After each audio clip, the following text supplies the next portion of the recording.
Hey everybody, so I'm here on my lunch break and I feel like I need to redeem myself for the video that I posted this morning because it just kept cutting in and out. So I just want to let you know exactly what I was talking about in case you couldn't follow it, because I kind of was like, I don't really think I follow it myself, and I was the one who made the video.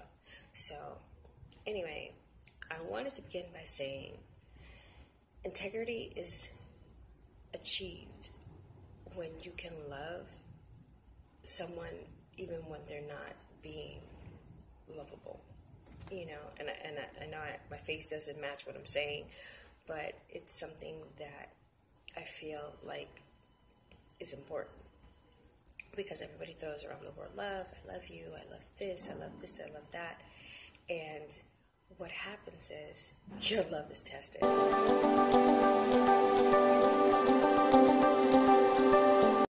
Like I was saying, it's easy to love somebody when they're doing everything right, when they're hitting all your buttons and they're making you feel special. It's the easiest thing in the world, but true love is tested when that person hurts your feelings, that person makes you second guess yourself, them, the way they love you, if they're the right person, all that stuff. But what I learned today is that in my history, love is just love. Love doesn't think about stuff like that.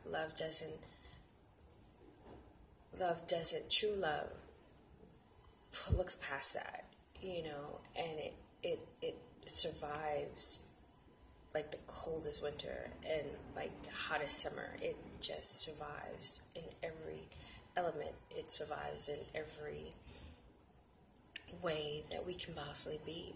And I can't say that I'm God if I can't look past a person's faults and see the soul that's inside, that's trying to protect itself or trying to mask itself so people don't get close.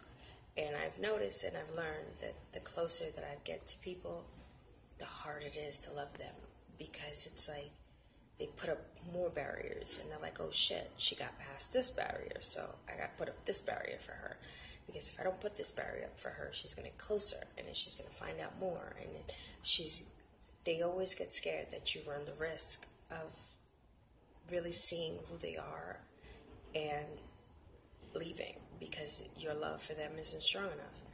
And that in itself is scary.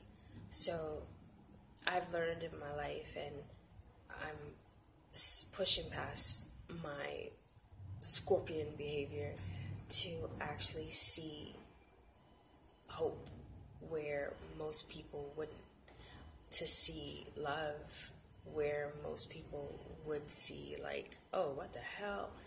And I'm not saying I'm perfect at it. I'm still learning it. I'm still growing because of it. But I also want people to know, because people are going to be like, so what? I just take this, I take this, I take this, and I just allow people to treat me any which way they feel like. That is not what I'm saying. I am not saying to allow people to treat you any which way you feel like. This is your life. You take responsibility for your life. You take responsibility for what you will accept and what you will not accept. You'll take responsibility for who you let in your life and who you let do what they do. You understand? So you can love someone, but you have to set boundaries. There has to be a boundary between where your love for them begins, you know, because in all of it, you have to love yourself. You have to make sure your number one priority is you. And if you have to set a boundary to let that person know, hey, I love you and I'll be there for you, but there's a boundary. There's limits to what you can and cannot do in my life and to me. You know, just because you say you love someone doesn't mean that you allow them to hurt and destroy you. No, when you say you love someone, you understand what they're dealing with, what they're going through, and you love them anyway, and sometimes you need to love them from afar. if your life is in danger because of this person, don't be like, oh, I'm going to love them anyway. No, you need to leave.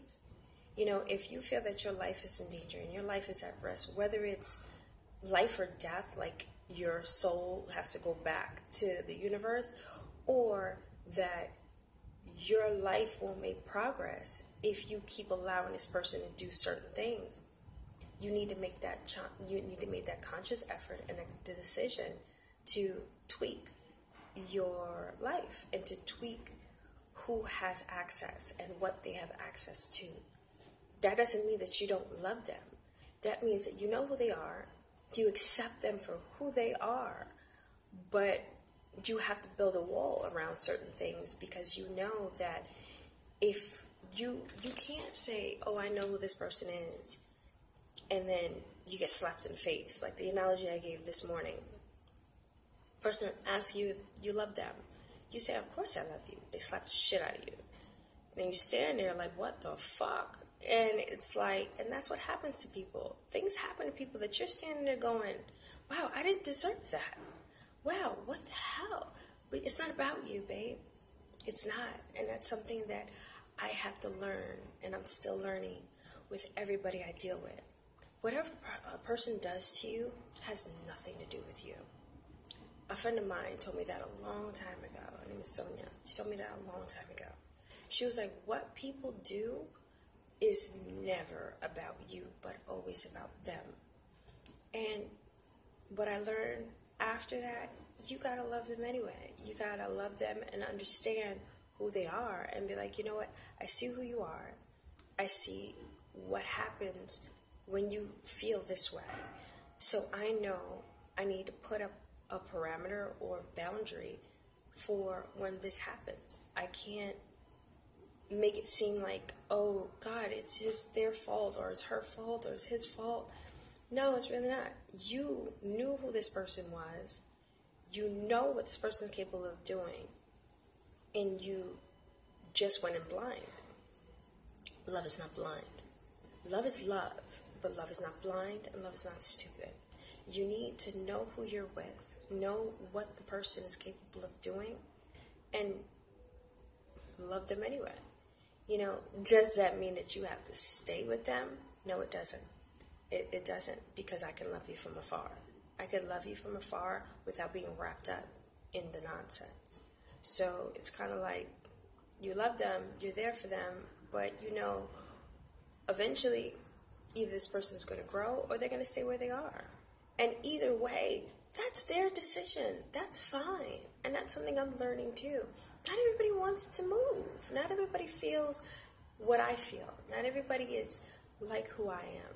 And that's something that I'm coming to terms with.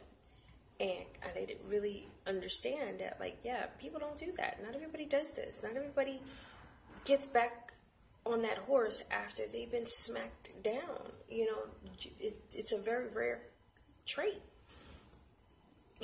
So you have to love people where they are and for who they are, and my thing is, I need to mind my business. Unless somebody asks me for help, there's no reason for me to stop what I'm doing to search for somebody for help.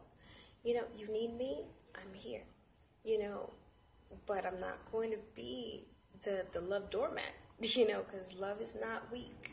It's not. Love is not weak. So I hope that made sense. This is a little better video on my lunch break. I hope this helps someone understand. I'm trying to help myself understand a lot of what I'm going through this morning, because a lot of what I'm going through this morning, I didn't wake up feeling the way I thought I was going to feel. I thought I was going to feel bitter and angry, but I didn't feel that way. I felt more understanding and empathetic, and that has me freaked out. To be honest with you, it has me freaked out, because usually that's not my go-to emotion. My go-to emotion is usually slit their throat and let them bleed out. Yes, that's usually my emotion, but it's not that emotion, and I'm okay. Usually I would be like, oh, I'm a mess. No, I'm okay, because I know at the end of the day, it's not about me.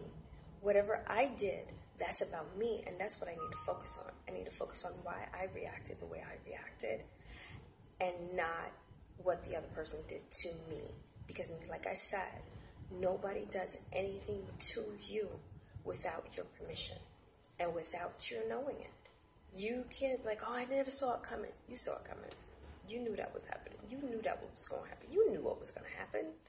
You know, but now why are you surprised? Don't act surprised. Remember that post that I wrote? Don't be surprised. Why are you surprised? You know, so like I said, I'm still coming to terms with a lot of things, and I'm not perfect. Nobody is. So I'm going to go finish my great salad and steak that my son from the Cozy Den packed for me. I love you guys. Stay up, stay blessed, stay positive. Deuces.